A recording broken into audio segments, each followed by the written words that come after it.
Evening, Space Monkeys. Welcome to Political Fight Club. I'm Robert Durden, and this episode is going to be dispelling this nonsense talking point that's going on, and it's particularly the neoliberal elite Democrats who are using it. Now, have you guys noticed that there's a whole lot of the establishment elite Democrats talking about how the filibuster needs to go, and then it's all the Republicans' fault that we can't have nice things like a $15 minimum wage or healthcare reform or part of a Green New Deal or even simple things like the PRO Act or lowering the Medicare eligibility age to 60. It's always the Republicans' fault because of the filibuster, right? You ever notice that they never tell you that there's actually another way that you can get all these things done that does not require a single Republican vote? All right, I'm going to break this down for you. There's two ways that you can get bills through Congress. One of them is through normal order.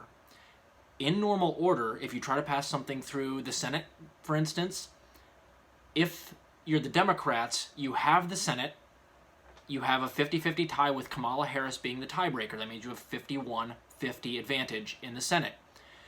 Whenever you try to pass something through normal order, the Republicans can use what's called the filibuster, where they say, we're filibustering, and then to get it through that normal order and around the filibuster, you need 60 votes. Okay? That's why the Democrats are always saying, oh, well, we can't get anything done because we're trying to, get it done the right way, and the Republicans won't give us any votes. It's all their fault. It gives them a scapegoat. That's why all of these neoliberal shit zippers are talking about the filibuster so much, and they don't mention the other way. The other way you can get something done is through what's called budget reconciliation. You're allowed to, once or twice a year, you're allowed to pass a bill through Congress using what's called budget reconciliation, and they tried to do this earlier, and that's how the rescue plan actually did pass. We tried to get $15 minimum wage included in there. And when you do so via budget reconciliation, you only need those 51 votes. You don't need 60 votes because it's not going through normal order. Now, why is it the neoliberals are not talking about the budget reconciliation process and bitching to high heaven about the firing the parliamentarian who was the one that shot down the minimum wage in the last budget reconciliation bill? Because they need their scapegoat to be the Republicans. So the Democrats that are elites, the Bidens, the Buttigieg's, the Klobuchars, the Elizabeth Warrens, all of these people, they have more or less the same agenda as the Republicans do.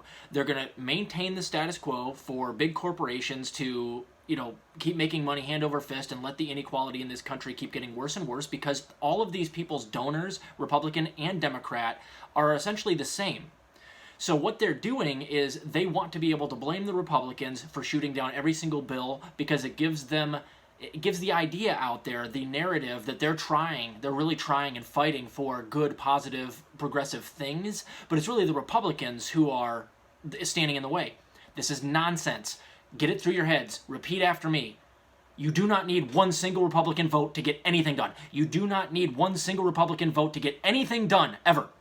You can do budget reconciliation, and you can fire the parliamentarian or overrule her, and you can get whatever you want. This is what Joe Biden should have done with the $15 minimum wage, but he and Kamala Harris and the squad had their part to play as well. Let it die on purpose. So the reason that they're not mentioning at all the fact that the budget reconciliation process is fucked up is because they'd be yelling at themselves in the mirror. It's on them.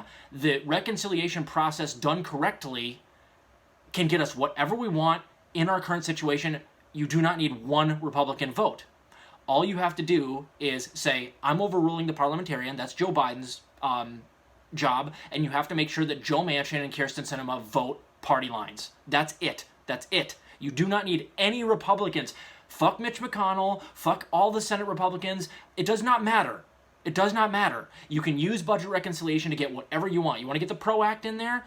Just say you're going to overrule a parliamentarian, you can get the PRO Act in the upcoming jobs plan. You could get a federal jobs guarantee. You could take the first step towards the Green New Deal, which is the Thrive Act, Ed Markey's Thrive Act. You get all of those things included in the budget reconciliation bill, and they're not doing it. The reason they're not talking about budget reconciliation and are screaming to high heaven about the filibuster is because they don't want to tacitly admit that they're not doing anything. The Democrats are tripping over their own feet on purpose. They're dragging their feet, really. And they want to have a scapegoat to blame, so they yell about the filibuster and Republicans. It doesn't matter. Fuck a filibuster. It does not matter. If you do budget reconciliation, you can do whatever you want to do. Period. You don't need any Republican support at all. But they don't tell you that. You've never heard one of these establishment neoliberal shit zippers talk about budget reconciliation or tweet about, well, we really are trying to fight here, but we really need to go after the parliamentarian and making sure that she doesn't exclude all of these progressive ideas because the Democrats are really tripping over their own feet and we're really not coming through for the people. You never hear any of them tweet anything like that. It's all tweets about abolish the filibuster, the Republicans are evil. You can go around the filibuster. You don't need a single Republican vote, ever, for anything. So it's so frustrating to me that this is the main narrative that's getting spun out there. There is not just one way to get something done. There's two. And budget reconciliation would be easy if Joe Biden had a unified party.